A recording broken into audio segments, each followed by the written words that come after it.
આજો રાજકોટ મહાનગરપાલિકાની સ્ટેન્ડિંગ કમિટીની બેઠક હતી. કુલ 42 દરખાસ્તો હતી. અલગ અલગ વોર્ડના અલગ અલગ વિકાસના કામો, ડ્રેનેજના, પેવિંગ બ્લોકના, ડીઆઈ પાઇપલાઇનના, પછી રોશનીના, રોડના, મેટલિંગના, સિમેન્ટ રોડના અને રાજકોટના જેટલા સ્મશાન ગૃહો છે, સ્મશાન ગૃહોને અલગ અલગ સ્મશાન ગૃહોને એની જે ગ્રાન્ટ રાજકોટ મહાનગરપાલિકા આપતી હોય એ ગ્રાન્ટના કુલ મિલાવીને 42 દરખાસ્તો હતી.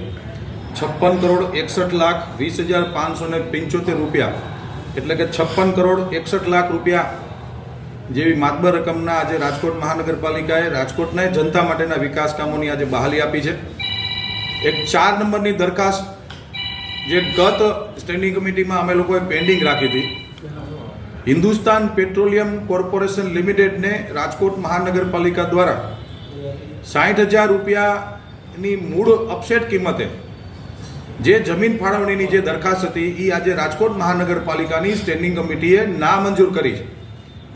નામંજૂર કરવાના કારણો, આની એક કમિટી છે, એ 2001ની અંદર આ કમિટી બેઠી હતી અને ત્યારે એ કમિટીએ નક્કી કર્યું હતું કે આ પ્લોટ હિન્દુસ્તાન પેટ્રોલિયમ કોર્પોરેશન લિમિટેડને આ પ્લોટ આપવો.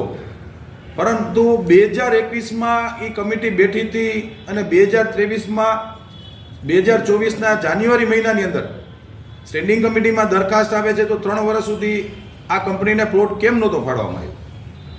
વિસંગતતા દેખાતી હતી. એટલે સ્ટેન્ડિંગ કમિટીના સભ્યો અને ભારતીય જનતા પાર્ટીના તમામ કોર્પોરેટરશ્રીઓની આરે સંકલન કરીને આ દરખાસ્ત આપણે નામંજૂર કરીએ છીએ. 60,000 રૂપિયાનો ભાવ રાજકોટ મહાનગરપાલિકાની સ્ટેન્ડિંગ કમિટીને મંજૂર નથી. પ્રજાનો પૈસો છે એટલે પ્રજાનો પૈસો પૂરેપૂરો મળવો જોઈએ, મહાનગરપાલિકામાં જમા થવો જોઈએ. એ બેઝ ઉપર આજે આ દરખાસ્ત અમે લોકોએ નામંજૂર કરી છે. બાકી તમામ દરખાસ્તો વિકાસલક્ષી આજે અમે મંજૂર કરી. ગઈ સ્ટેન્ડિંગમાં અમે લોકોએ નામંજૂર નથી કરી, પેન્ડિંગ રાખી હતી, અભ્યાસ અર્થે પેન્ડિંગ રાખી હતી. જ્યારે કોઈ પણ દરખાસ્ત સ્ટેન્ડિંગ કમિટીમાં આવતી હોય ત્યારે અભ્યાસ અર્થે અમે લોકો ઘણી વખત એવું બનતું હોય છે કે અભ્યાસની વિસંગતતા હોય, કોઈ અધિકારી આ રીતે સમજાવે છે, કોઈ અધિકારી આવી રીતે સમજાવે, તો વચ્ચેનો રસ્તો કાઢીને સ્ટેન્ડિંગ કમિટીના સભ્યો અને ચેરમેનશ્રી દ્વારા તપાસ થતી હોય છે.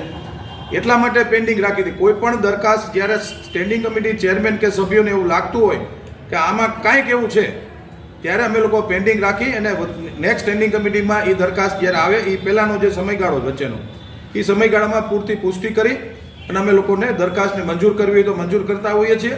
ના મંજૂર કરવી હોય કે પેન્ડિંગ રાખવી પડે તો એવી રીતની એક આ પ્રથા અને એક્ટ મુજબની આ જોગવાઈ છે.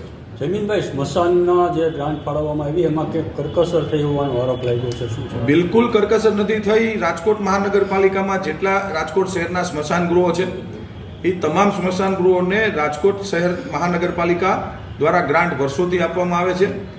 જે ગ્રાન્ટ એ લોકોએ માગી હતી એની સામે અગ્નિ સંસ્કાર, જે મૃતદેહનો જે રેશિયો છે એ રેશિયાને ધ્યાનમાં રાખીને અમે લોકોએ બધા સ્મશાન ગૃહોને ગ્રાન્ટ આપી છે.